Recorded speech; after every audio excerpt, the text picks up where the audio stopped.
Сайн байцгаана уу та бүхэндээ энэ өдрийн мэндийг хүргэе. За манай Мега телевизийн уншсан номын тэмдэглэл эхэлж байна. Тэгээд намайг таньдгүй хүмүүст өөрийгөө танилцуулахад Мягмар Сүрэн гэдэг Сөүлд ажиллаж амьдардаг ийм хүн байна.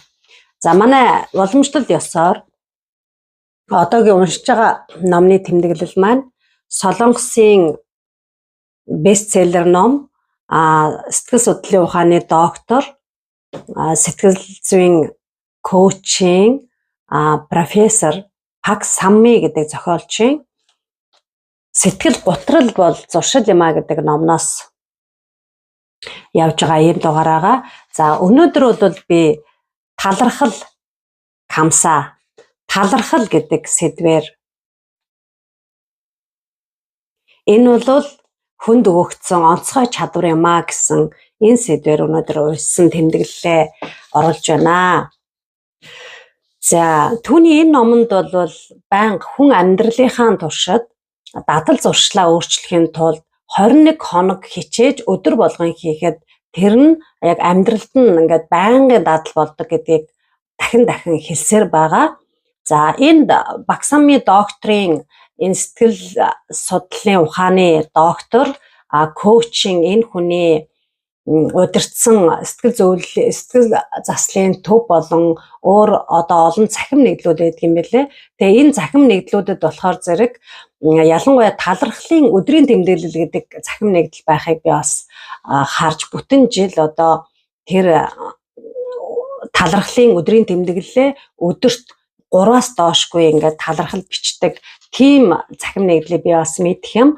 Тэгээ тэнд болохоор ер нь бол хүн 21 хоног өдөр бүр хэрэгжүүлж байгаа зүйлийг тарих үйлдэл гэж хадгалж авд юм байна. Бид нар бол жишээлбэл ном уншснаа хэрэгжүүлэхгүй бол тэр үйлдэл болохгүй шүү дээ, тийм ээ. Зөвхөн мэдлэг болоод хадгалагдчихна. Гэтэл хүн яг өөрөө 21 хоног ингээд үйлдээд ирэхээр зэрэг одоо үйлдэж байгаа хүний тарих нь үйлдэл шүү гэдгийг нь хадгалаад авчдаг юм байна. За хүний дадал зуршил дотроос хамгийн сайн нь эерэг бодол, эерэг сэтгэл хөдлөл юм а. Энэ бол сонгодог дадал юм а. Тэгэхээр бидний амьдралд гэхдээ хортой зуршил бол сөрөг бодол бас санаа зовлтоор дүүрэн байх явдал юм а. Тийм Пак Самми зохиолч тэр захим нэгдэлт одоо нэгдсэн хүмүүстэй дасгалжуулж байнгын одоо амьдрал дээр нь дадал болгохын тулд хамтдаа түрүүний хэлсэнчлэн талархал өдөрт 3-аас доошгүй талархах тийм одоо дасгалжуулалтыг байнга хийдэг юм байлээ. Тэгээд яг өнөөдрийн энэ цагаар бид нар бас талархлын тухай сураад амьдрал дээр бас доотлол нь 21 хоног хэрэгжүүлэхэд бидний амьдралд байнгын дадал болох нэ. За тэгэхээр талархахад хүний тархинд ямар үйл явдал болдог вэ? Юу болдог вэ? Гэдэг тал дээр энэ ном дээр бичигдсэн байгаа. За хоёр чухал зүйл байгаа. Нэгдүгээрт төвлөрөх чадвар сайжирдаг. Хоёрдугаарт асуудлыг ухамсартайгаар үнэлэх чадвар сайжирдаг гэж байгаа. За тэгэхээр тухайн нөхцөл байдалд асуудлыг ухамсартайгаар ингээд дүгнэх чадвар гэдэг бол амьдралд маш чухал байдаг. За энэ дээр хүн амьдралдаа одоо ялангуяа алдаа эндэгдэл гаргасан хүмүүсийн одоо тохиолдлоос судлаад үзэхэд хэсэгхэн хугацаанд асуудлыг дүгнэх чадвар нь унаж буруу дүгнэлт гаргаснаас болсон байдаг гэж байгаа. За тэгэхээр Пак Саммийн зохиолч болохоор зэрэг сэтгэл судлалын ухааны доктор хүн байгаа шүү дээ. Тэгээ өөрөө зөвлөгөө өгдөг. Тэр байгууллага нь болохоор олон зөвлөгч багш нартай юм билээ. Тэгээд одоо нөгөө Солонгосын телевизийн нэвтрүүлгүүд болон тэр лекторуудын одоо ток шоунууд ер нь маш олон зүйлд өргөдөн оролцдог. Байгууллага, сургууль, хамт олнууд бол сэтгэл зүйн боловсролоо сайжруулах юм тулд энэ Пак Самми докторыг урьж дандаа ингээд лекц сонсдог юм байгаа. За энэ хүний саяны 5 сарын өнгөрсөн 7 хоногийн гэр бүлийн сар гэж 5 дугаар сар Солонгост болохоор зэрэг эцэг эхийн өдөр ийм яг гэр бүлийн өдрүүд байдаг ийм сар байгаа. Тэгээ гэр бүлийн тэр сар зориулсан KBS телевизийн нэвтрүүлэгт ороод 15 дахь жилдээ би засуу хүмүүжүүлэх газарт зөвлөгөө өгж байна гэд ярьж исэн. Тэгээд яг тэр засуу хүмүүжүүлэгт хүмүүжүүлж байгаа хүмүүсээс ингээд зөвлөгөө өгж явахдаа асуугаад үзэхэр зэрэг ерөөсө хоромхон зуурын хугацаанд тэр асуудлыг дүгнэх чадвар одоо асуудлыг буруу дүгнснээс болж ч юм уу алдаа хийлгэсэн зүйл бол алдаа хийсэн байсан гэдгийг бол их тодорхой мэддэг болж бас ер нь бол судлаачид тэр 6 секундэд л яг одоо би энэ уурлах уу эсвэл уурлахгүй байх сонголтоо хийх үү, би энэ мөчөд талархах уу эсвэл одоо өөр төвхтөөр бодох уу гэдэг юм уу, тэр яг нөгөө сонголтоо хийх тэр секунд тэр одоо үнэлж дүгнээд дараагийнхаа одоо үйлдэлийг хийх тэр одоо эцэгтэй мөч бол 6 секунд байдаг гэж гаргасан байгаа байхгүй юу. За тэгээд тэр одоо энэ талархалтай яагаад холбоод байна гэхээр ингэж тэр асуудлыг дүгнэх чадвар унахгүй байхын тулд хүн талархлаар дүүрэн байхад, талархалтай байхад энэ асуудлыг дүгнэх чадвар одоо чадвар сайжраад байдаг юм гэж байгаа.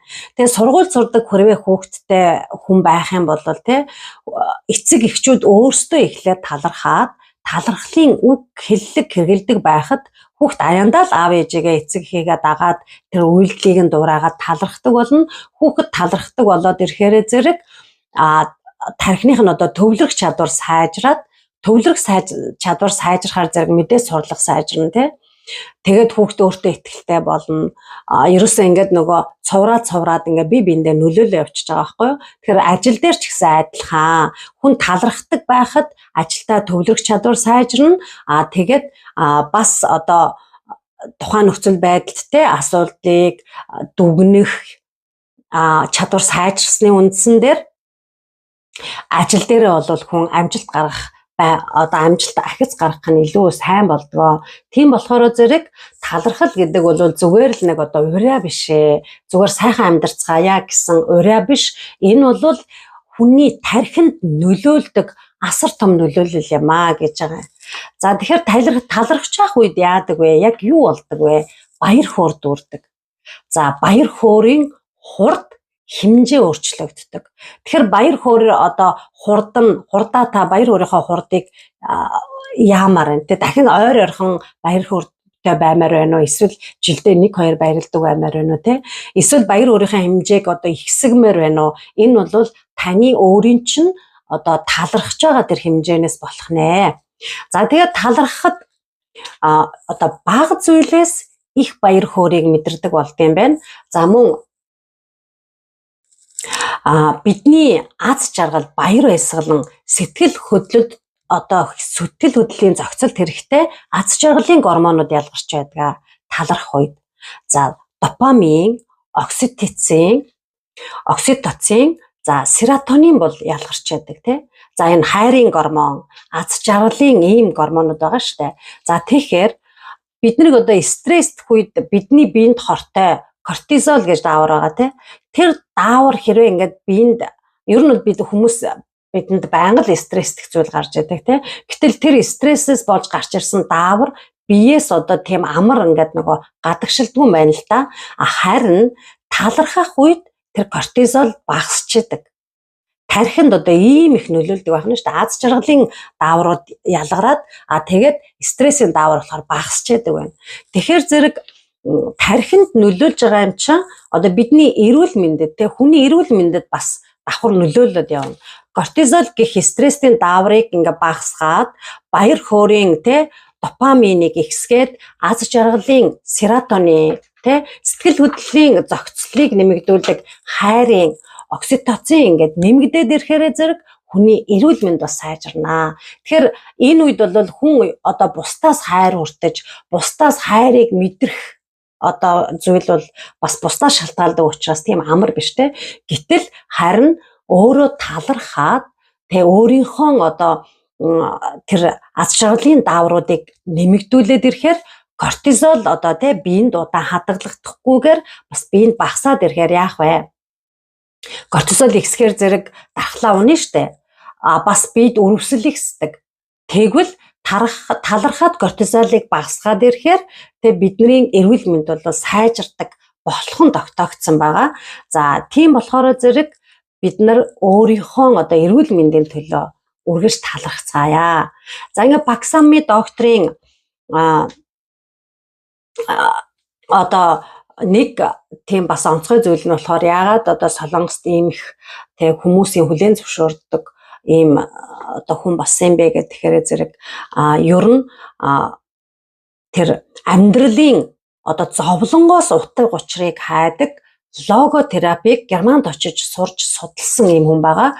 Бас энэ доктор маань сэтгэл судлаач Виктор Франклийг бол ер нь маш их дуртай. Тэгээд юу гэж үздэг вэ гэхээр одоо өөрийнхөө зовлон дундаас үхлийн одоо харанхуй хүндий дунд ч гэсэн амьдралын утга учирыг хайсан ийм одоо талархлын суу тухаантан гэж нэрлсэн байгаа байхгүй.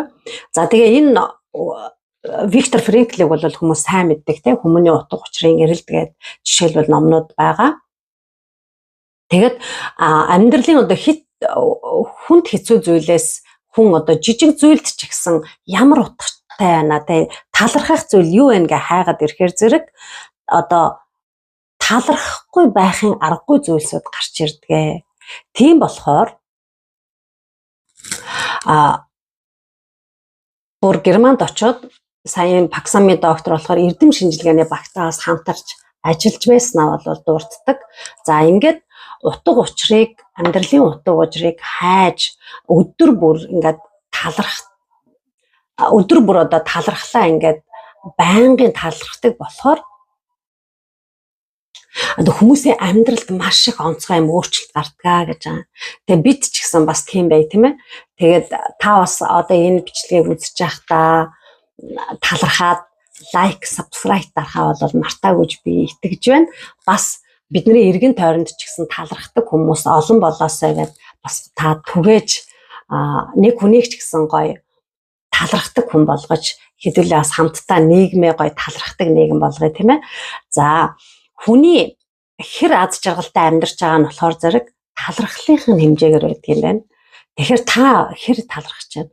Ойрд аз жаргалыг мэдэрч байгаа тэр мэдрэмж чинь ихсэж байна уу эсвэл бага байна уу?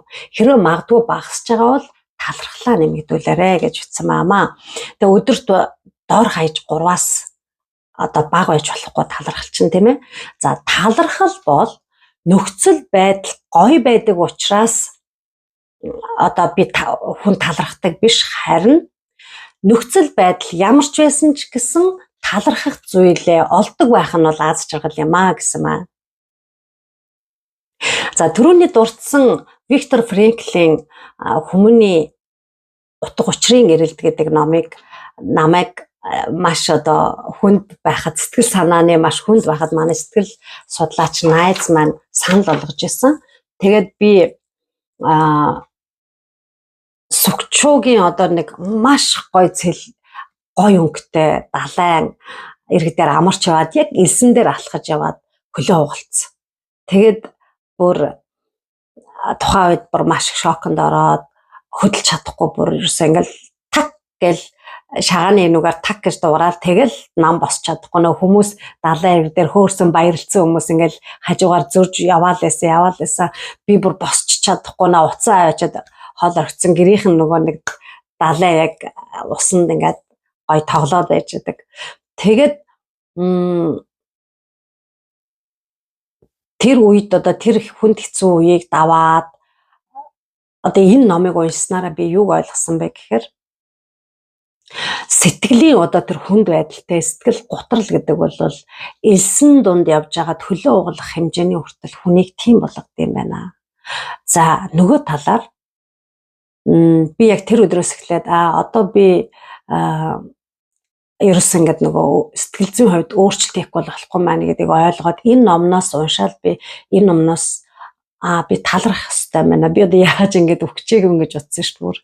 Тэгээ би чинь нөгөө нэг одоо ингээд би хөлгүй хүн болчихж байгаа юм байна да гэж бодоод асар их бүн шоконд ороод тэгээд хагалгааны дараа нэлээ 2-3 хоногийн дараа тэрэгцэр дээр суухдаа би бүр талархаад, яг гэвэл би энэ номыг уншсан байсан учраас талархаад хөөх би орноос босчлоо, би ингээд тэрэгцэр дээр хүртэл явж чаддаг боллоо гэд талархаас дараа нь нөгөө суух таяганд оронгууд би өндөчлөө штэ гэд нөгөө эмнэлгийн цонхоор сүвчүүгийн тэр далайн мандал дээгүүр өглөөний нар мандах нь үнэхээр гоё. Тэгээд би хөөх наваг ийм гоё юмыг харах боломжийг нэрээ надад бий болсонд би баярлаа. Бүр тэгж хүртэл талархдаг болсон.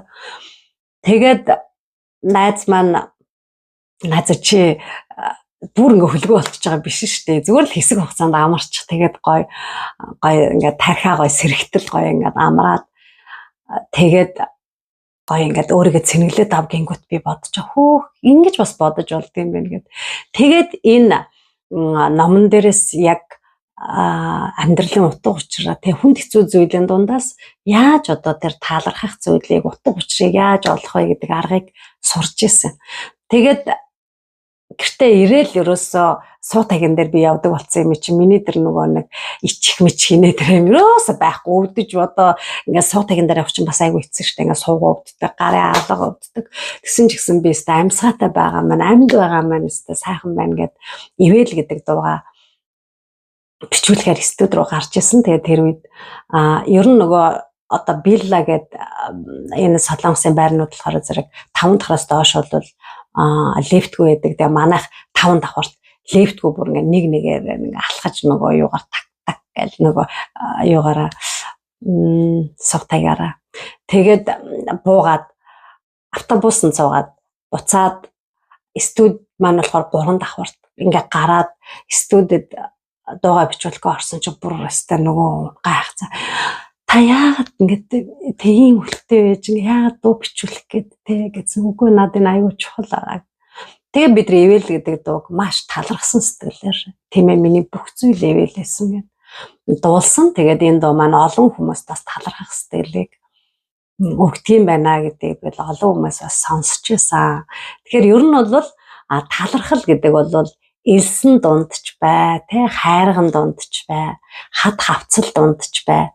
Хайх юм бол хүн өөрөө хайх юм бол талархах зүйл үнэхээр их олддог юм бидлээ. За үүнийг амьдралдаа би одоо хараад тэ тэр хөлөө хуглаа дараа нэгсний дараа би талархдаг болсныхаа дараагаар би миний бүр ингээд нөгөө амьдралын хувь заяаг минь өөрчлөх маш юм сайхан зүйлсүүдтэй одоо л тохиолдсон.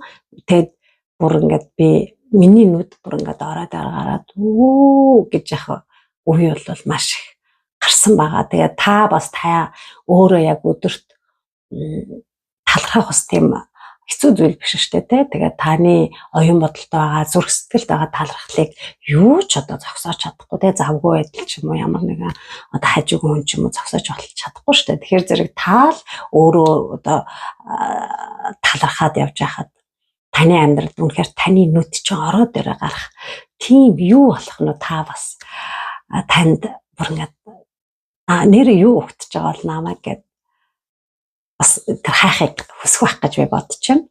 За тэгээд Шекспир ингэж хэлжээ. Хахир өвлийн цасан шуурга хүртэл тэ талархалгүй хүний зүрх сэтгэлээс хатуу бишээ гэж хэлсэн гинэ. За тэгэхээр талархдаггүй хүн бол зуд тай шуурхтай өвлөөс хүйтэн байдаг гэдгийг Шекспир тодорхойлсон байна. Тэгэхээр Багсамын зохиолч юу гэсэн бэ гэхээр энэ номонд би талархлын суу тухаантан гэдэг үгийг хэрэглэх дуртай, ойрхон хэрэглэх дуртай. Үнэхээр талархаж чаддаг хүмүүс болвол суу тухаантай юм аа. Германд суралцж байхдаа олон хүмүүстэй би уулзж байлаа. Дэлхийд хүлээн зөвшөөрөгдсөн эрдэмтэд, амжилттай яваа бизнес эрхлэгчид, олон улсад алдаршсан уран бүтээлчд, ясунд саргалзахгүй тэ өргөн харилцааг үүсгэж чадсан хүмүүстэй уулзахад тэдэнд төстэй нэг л зүйл байсан.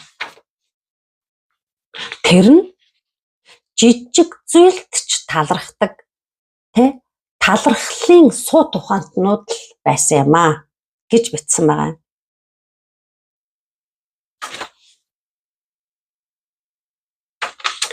жижиг зүйлийг ч гайхамшиг болгосон хүмүүс тэд байсан юм аа гэж энэ номон дээр бичсэн байгаа.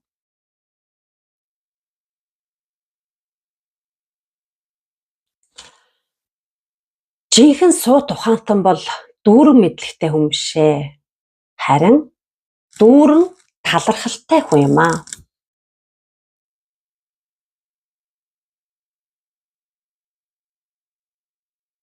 Талархах сэтгэл тархинд нөлөөлж бие сэтгэлийг сэргээдэг гэдгийг хүмүүс аль хэдийн мэднэ. Талархлын үр дүн үнэхээр их болохоор үүнийг хэлэхгүй байх аргагүй. Хүнд хэцүү бэрхшээлээс ч бүр гайхмаар талархах зүйл болдог хүмүүс байдаг. Энэ хүмүүс байглаасаа юм болоо төрөлхийн юм байхдаа яаж ингэж чаддаг юм болоо гэж бодогдох үеч байдаг. Бүр талархдаг зан чанартай хүмүүс тусдаа байдаг эсхийг судалдаг эрдэмтэд ч байдаг. Тиймээс 그래서 탄생한 개념이 감사 성향. За, тиймээс талархалтай зан чанар буюу grateful disposition гэдэг ойлголт гарч ирсэн. Талархах хандлага нь хүний гайхалтай чадвар юм аа. Талархах хандлага ихтэй хүмүүс бол өдөр тутмын амьдралдаа талархлыг илүү их талархах зүйлийг илүү их мэдэрдэг. Илүү тэр их зүйлийг мэдрэмж өндөртэй болдгоо. Жижиг зүйлээс ч талархах зүйлийг байнга олж чаддаг хүмүүс юм аа гэж байгаа. Ийм хүмүүс болохоор зэрэг. За тэгэхээр ингээд талархдаг хүмүүс болохоор зэрэг эрүүл мэндэд нь ч гэсэн эерэг өөрчлөлтүүд гараад байсан. Энэ дээр хорт авдартай хүмүүсийн өвдөлт нь буурах, мөн